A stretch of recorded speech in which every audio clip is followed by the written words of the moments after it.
ನಮಸ್ತೆ ಎಜಿ ನ್ಯೂಸ್ಗೆ ಸ್ವಾಗತ. ಎರೆಹಂಚಿನಾಳ ಗ್ರಾಮದ ಕರ್ನಾಟಕ ಸಂಸ್ಕೃತ ವಿದ್ಯಾಪೀಠ ಪ್ರೌಢಶಾಲೆಯಲ್ಲಿ 2001 ರಿಂದ 8ನೇ ಸಾಲಿನ ಎಸ್ಎಸ್ಎಲ್ಸಿ ವಿದ್ಯಾರ್ಥಿಗಳ ಸ್ನೇಹ ಸಮ್ಮೇಳನ ಹಾಗೂ ಗುರುವಂದನಾ ಕಾರ್ಯಕ್ರಮ ಶನಿವಾರ ಜರುಗಿದೆ. ಬೇರೆ ಬೇರೆ ಕ್ಷೇತ್ರಗಳಲ್ಲಿ ತೊಡಗಿಕೊಂಡಿದ್ದ ಹಳೆಯ ವಿದ್ಯಾರ್ಥಿಗಳು ಪುನಃ ಒಂದೆಡೆ ಸೇರಿ ಅಂದು ಕಲಿಸಿದ ಗುರುಗಳು ಹಾಗೂ ಗೆಳೆಯರೊಂದಿಗಿನ ನೆನಪುಗಳನ್ನು ಮೆಲುಕು ಹಾಕಿದ್ರು. ಕಲಿಸಿದ ಗುರುಗಳಿಗೆ ಸನ್ಮಾನಿಸಿ ಗುರುವಂದನೆ ಸಲ್ಲಿಸಿದರು. ಕಾರ್ಯಕ್ರಮ ಉದ್ಘಾಟಿಸಿ ಹೂವಿನ ಹಡಗಲಿಯ ಡಾಕ್ಟರ್ ಮರಿಶಾಂತವೀರ ಮಹಾಸ್ವಾಮಿಗಳು ಮಾತನಾಡಿ, ಯಾವುದೇ ವ್ಯಕ್ತಿ ಜೀವನದಲ್ಲಿ ಎಷ್ಟೇ ಎತ್ತರಕ್ಕೆ ಬೆಳೆದರೂ ಕಲಿಸಿದ ಗುರುಗಳು ಮತ್ತು ಜ್ಞಾನ ದೇಗುಲದಂತಿರುವ ಶಾಲೆಯನ್ನ ಎಂದಿಗೂ ಮರೆಯಬಾರದು. ಯಾಕಂದ್ರೆ ಜೀವನದಲ್ಲಿ ಏನೇ ಸಾಧಿಸಿದ್ರೂ ಅದಕ್ಕೆ ಮೂಲ ಅಡಿಪಾಯ ಕಲಿತ ಶಾಲೆ ಮತ್ತು ಶಿಕ್ಷಕರೇ. ಆ ನಿಟ್ಟಿನಲ್ಲಿ ಹಳೆಯ ವಿದ್ಯಾರ್ಥಿಗಳು ಪುನಃ ಶಾಲೆಯಲ್ಲಿ ಸೇರಿ ಗುರುವಂದನೆ ಸಲ್ಲಿಸಿರುವುದು ಶ್ಲಾಘನೀಯ ಎಂದಿದ್ದಾರೆ. ಬಾಳೆಹಣ್ಣು ನಿಮ್ಮ ಪಪ್ಪ ತಿಂತಾನ, ಇನ್ನೊಂದು ಬಾಳೆಹಣ್ಣು ನಾ ತಿಂತೀನಿ, ಅದೇನು ಮೂರನೇದೈತಂದಲ್ಲ ಅದ್ ನೀ ತಿನ್ನೋಗಲ್ಲ. ಇಷ್ಟು ಇರ್ತಾರ. ಆದ್ರೆ ನಮ್ಮ ಶಿಕ್ಷಕರಿಂದ ಐತಲ್ಲ, ಮನೆಯ ಮಕ್ಕಳದ ಹಾಗೆ ಅವ್ರನ್ನ ಸಂಸ್ಕಾರ ಕೊಟ್ಟರು, ಸಂಸ್ಕೃತಿ ಕಲಿಸಿದ್ರು. ಅವರ ನಡೆಗಳು ಬಸವಣ್ಣ ಬಹಳ ಚಂದ ಹೇಳ್ತಾನ, ನಡೆಯೊಳಗೆ ನುಡಿ ತುಂಬಿ, ನುಡಿಯೊಳಗೆ ನಡೆ ತುಂಬಿ, ನಡೆ ನುಡಿ ಎರಡರೋಳು ಪರಿಪೂರ್ಣತೆಯ ತುಂಬಿ ಅಂತ.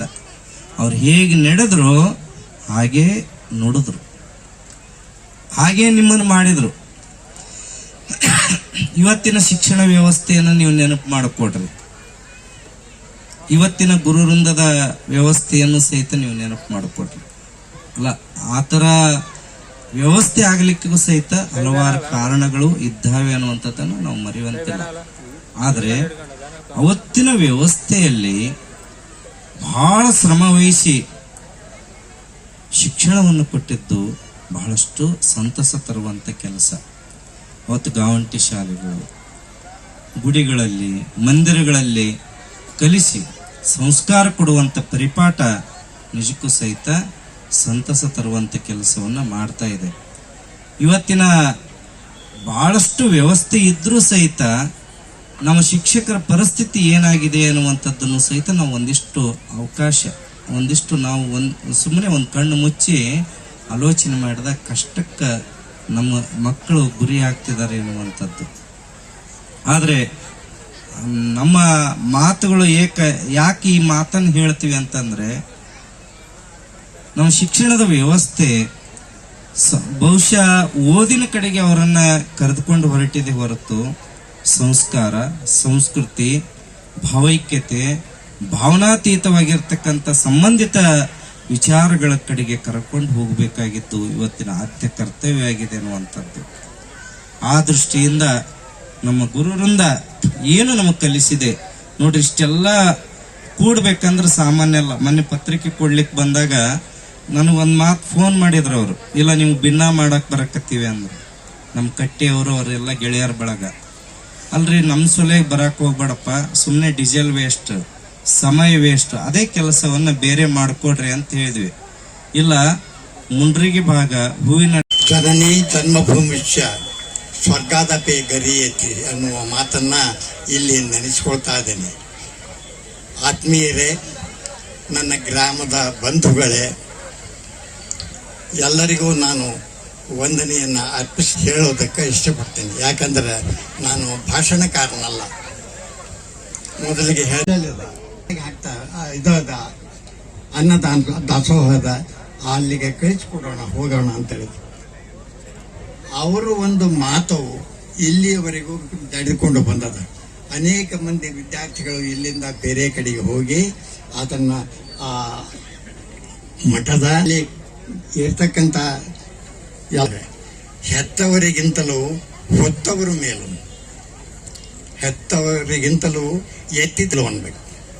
ನಮ್ಮನ್ನ ಕೈ ಹಿಡಿದು ಮೇಲಕ್ಕೆ ಎತ್ತಿರ್ತಕ್ಕಂತಹ ಈ ಒಂದು ಜನಾಂಗ ಏನದ, ಅಂತಹ ಜನಾಂಗ ಅದು ಬಹಳ ಶ್ರೇಷ್ಠವಾದ ಜನಾಂಗ. ಅದರ ಜೊತೆ ಪ್ರೋತ್ಸಾಹವನ್ನು ಕೊಟ್ಟಂತಹ ಈ ಗುರುಗಳಿಗೆ ಎಲ್ಲರಿಗೂ ಕೂಡ ನಾನು ವಂದನೆಗಳನ್ನು ಅರ್ಪಿಸ್ತೇನೆ. ಎರಡನೇದಾಗಿ ಹೇಳಬೇಕು, ನಮ್ಮಲ್ಲಿ ಅನ್ನದಾನ ಶಾಸ್ತ್ರಿಗಳು ಅಂತ ಇದ್ರು. ನಿಮಗೆ ಬಹುಶಃ ಬಹಳ ಜನಕ್ಕೆ ಗೊತ್ತಿಲ್ಲ.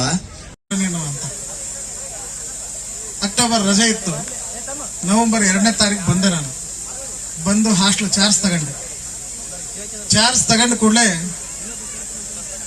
ನನಗೆ ಫಸ್ಟ್ ಈ ಊರಲ್ಲಿ ಪರಿಚಯ ಆದಂತಹ ವ್ಯಕ್ತಿ ಇವತ್ತು ಸ್ವರ್ಗಸ್ಥರಾಗಿರ್ತಕ್ಕಂತಹ ಶ್ರೀಯುತ BS ಅರಮನಿ ಸರ್ ಅವರು. ಅವರನ್ನು ನಾವು ಯಾವತ್ತೂ ಸಹ ಮರಿಬಾರ್ದು.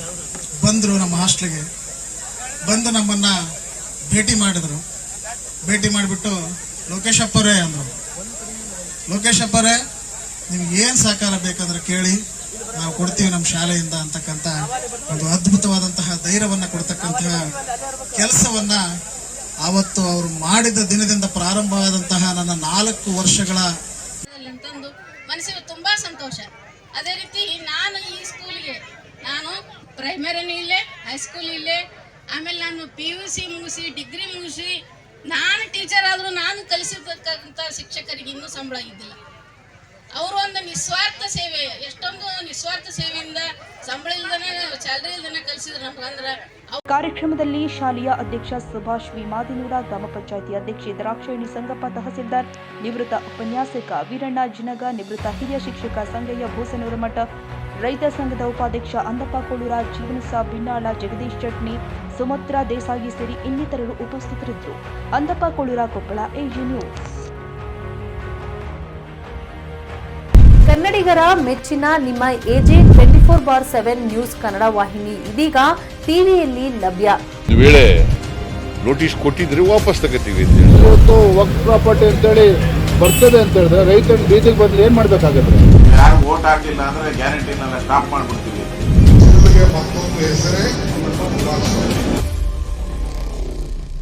ಕರ್ನಾಟಕ ಮತ್ತು ದೇಶ ವಿದೇಶ 360 ಡಿಗ್ರಿ ಸುದ್ದಿ ಹಾಗೂ ಉತ್ತರ ಕರ್ನಾಟಕ, ಬೆಳಗಾವಿ, ಬಾಗಲಕೋಟೆ, ಧಾರವಾಡ, ಹಾವೇರಿ, ಗದಗ, ಬಿಜಾಪುರ ಜಿಲ್ಲೆಯ ಕ್ಷಣ ಕ್ಷಣದ ವಿವರವನ್ನ ಪಡೆಯುವುದಕ್ಕೆ AJ 24/7 ನ್ಯೂಸ್ ಕನ್ನಡ ವಾಹಿನಿಯನ್ನ ಲೈಕ್ ಮಾಡಿ, ವಿಡಿಯೋಗಳನ್ನ ಶೇರ್ ಮಾಡಿ, ಕಮೆಂಟ್ ಮಾಡುವ ಮೂಲಕ ನಮ್ಮ ವಾಹಿನಿಗೆ ಸಹಕಾರ ನೀಡಿ ಮತ್ತು ಚಾನೆಲ್ ಅನ್ನ ಸಬ್ಸ್ಕ್ರೈಬ್ ಮಾಡಿ. ಧನ್ಯವಾದಗಳು.